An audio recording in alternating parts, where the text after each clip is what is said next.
You're watching The Legal Breakdown. Glenn, we have some unprecedented news here. As you know, Donald Trump is seeking retribution against the thousands of FBI agents who participated in the prosecutions related to January 6th. We had spoken last week about the prospect of some type of class action lawsuit, for example, that FBI agents could take against this administration. We have a major update on that front. Can you explain what just happened?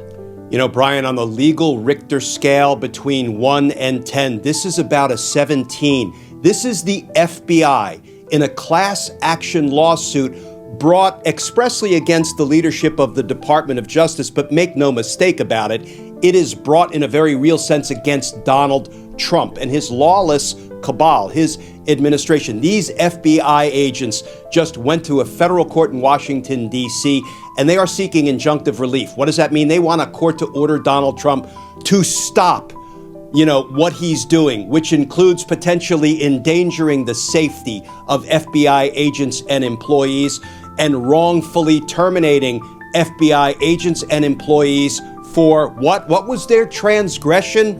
They investigated and assisted in prosecuting the crimes that we all saw committed at the U.S. Capitol on January 6th, 2021. And because apparently prosecuting the people who committed those crimes at Donald Trump's urging, remember that? Fight like hell or you won't have a country anymore. Now go to the Capitol and stop the certification, stop the steal.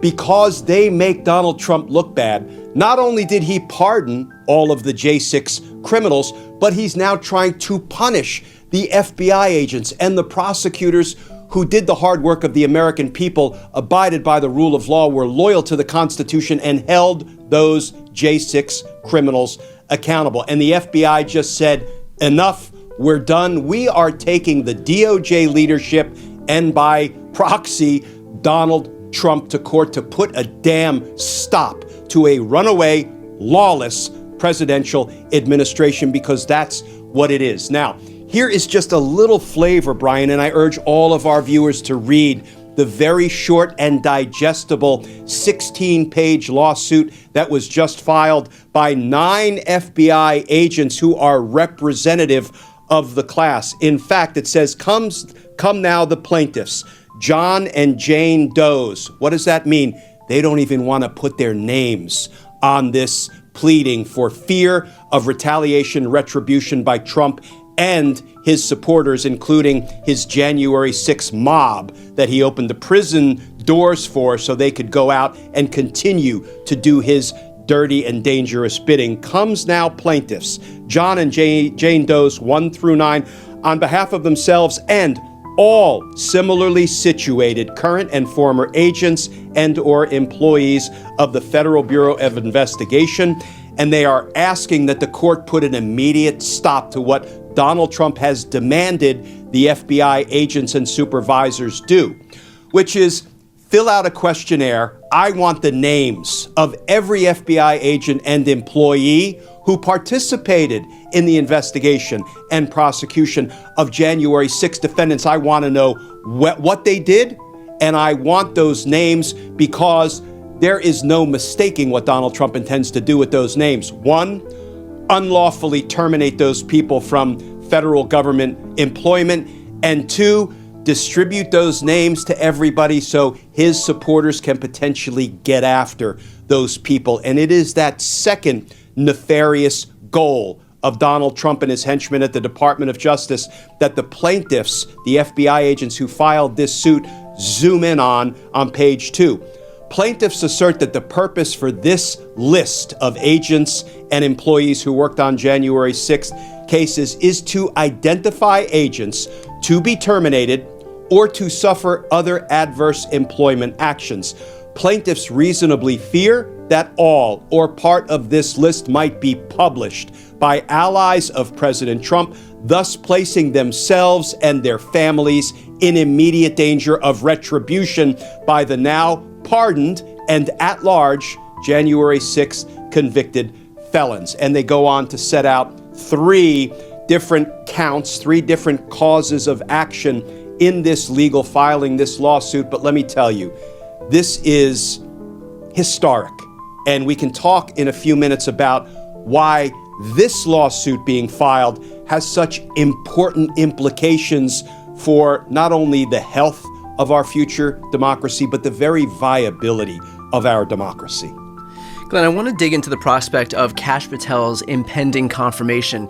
If these FBI agents are successful in seeking injunctive relief and then ultimately win this case, what are the implications if Kash Patel becomes FBI director? Because, of course, he's going to want to be deferential to Pam Bondi and the DOJ and Donald Trump. And so would these FBI agents winning this case prevent Kash Patel from doing what he so clearly wants to do by rooting out these people from the FBI? Hard to say, and I can't predict just how far Kash Patel will go to put into action the retribution against his enemies. Remember, Kash Patel, in his book Government Gangsters, has a 60-person deep state list. The Washington Post characterizes it as an enemies list.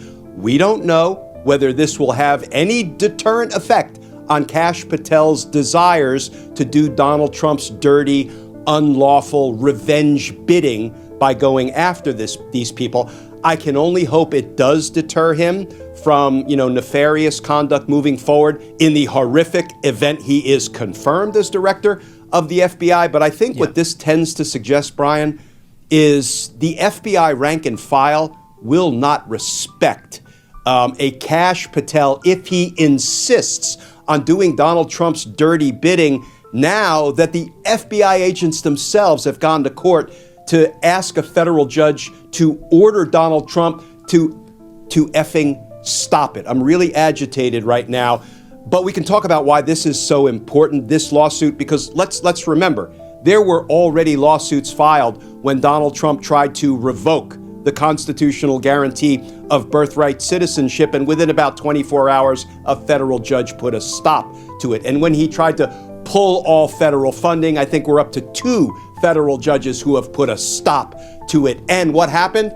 The Trump administration backtracked. I have a feeling that this lawsuit may not work its way through the system. It may have the desired effect of having Donald Trump and his henchmen at the Department of Justice, who themselves seem perfectly willing to violate the law on behalf of dear leader.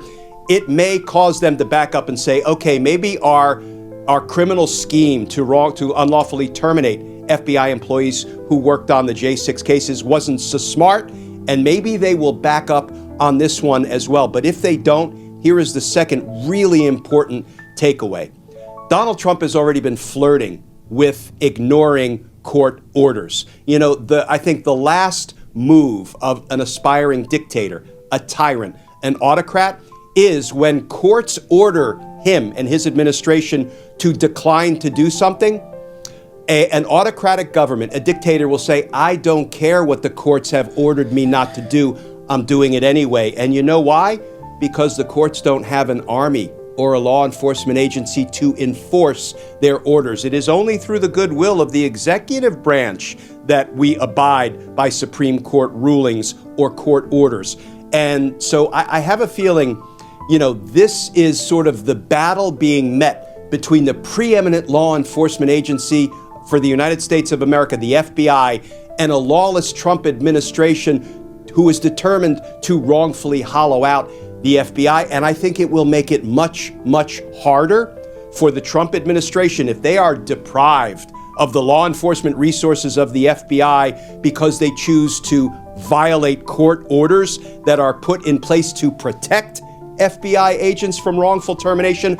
I think it makes it much harder for Donald Trump to sort of wield the dictatorial power that I think he is dying to wield.